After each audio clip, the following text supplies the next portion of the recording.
Bonjour. Rester en relation, c'est un véritable défi. Aussi, je voudrais voir avec vous différents principes afin d'améliorer notre façon de bien communiquer. Alors on fait ça comme un jeu. On ne se prend pas la tête, ok? Ce que j'aimerais voir avec vous aujourd'hui, c'est le rappel des fautes passées. Bien souvent, lorsque nous parlons avec certaines personnes, il nous arrive parfois de leur rappeler leurs fautes passées. Et on se rend vite compte que la relation devient un peu plus tendue. En pensant à cela, je pense au fonctionnement de l'ordinateur. Nous avons pour la plupart un ordinateur à la maison. Et à l'intérieur de cet ordinateur, il y a un ou plusieurs disques durs.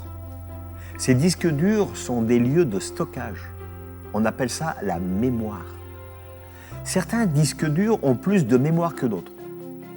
Tout ce que vous faites sur votre ordinateur va être enregistré à l'intérieur de ces disques durs.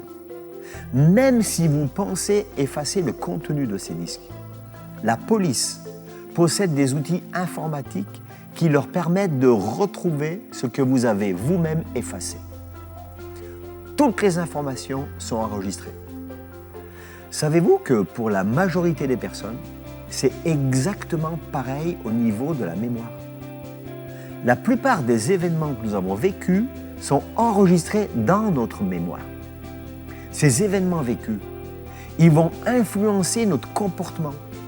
Ils vont influencer notre façon de communiquer, de parler aux personnes que nous côtoyons. Pire, on peut même s'en servir au moment opportun. Par exemple, avec un enfant, on peut, lorsqu'il a une mauvaise note, lui rappeler les mauvais résultats qu'il a eus dans le passé. Lorsqu'on fait ça, c'est comme si on oubliait les efforts qu'il a fait ces derniers mois. C'est-à-dire qu'on ne tient pas compte des progrès qu'il a fait. Et de la sorte, on peut même pousser la chose jusqu'à lui dire « tu ressembles à ton père, tu as le même mauvais caractère que ta mère, etc. » Et là, ce qui est terrible, c'est que l'on reporte la faute des parents sur les enfants. Et on se surprend à dire « il a toujours été comme ça ». Consciemment ou inconsciemment, on rappelle les erreurs du passé. On rappelle les fautes passées. Et c'est très douloureux pour la personne de lui rappeler ses fautes. Faire cela ne favorise pas du tout la relation. Pourquoi? Parce que l'on met une étiquette sur la personne et on la voit au travers de l'étiquette qu'on lui a mise. Ne mettons pas d'étiquette sur les personnes. Il nous faut comprendre que lorsque l'on met une étiquette, on crée un blocage sur les perspectives d'avenir de cette personne à qui on rappelle le passé. Honnêtement, nous-mêmes, on n'a pas envie de parler avec quelqu'un qui nous rappelle nos fautes passées. Christ ne nous voit pas au travers de nos fautes passées. J'ai cru comprendre qu'il a donné sa vie sur la croix pour nous libérer de ses fautes. N'oublions pas que nous avons tous reçu le ministère de la réconciliation. Mes amis, je vous lance un défi. Lorsque vous êtes avec une personne, lui rappeler ce qui s'est passé il y a des années, des mois, des semaines, ça risque de la décourager alors qu'elle fait des efforts de changer. J'ose dire, et c'est le défi, ne laissons pas notre passé déterminer notre futur. Dieu est là pour pardonner notre passé.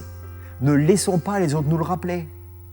Dans 2 Corinthiens 5, versets 17-19, il est dit « Voici, toutes choses sont devenues nouvelles ». Et ce verset est valable. Également dans 1 Pierre 1, verset 18, « Sachant que ce n'est pas par des choses périssables, par de l'argent ou de l'or que vous avez été rachetés de la vaine manière de vivre que vous aviez hérité de vos pères. » Alors à partir de maintenant, lorsque je suis avec une personne, je refuse de lui rappeler son passé. Je la vois telle qu'elle est maintenant. Alors on va saisir ce principe relationnel et je vous assure, on va aller de l'avant. Ok? C'est le défi là maintenant qui est devant vous. Soyez bénis. Vous avez aimé cette vidéo? Alors on reste en contact. Vous avez des questions? Vous les posez et je vous réponds. Abonnez-vous à notre chaîne YouTube, Église Novation Officielle. Et vous nous trouverez également sur Facebook et sur Instagram. À très vite!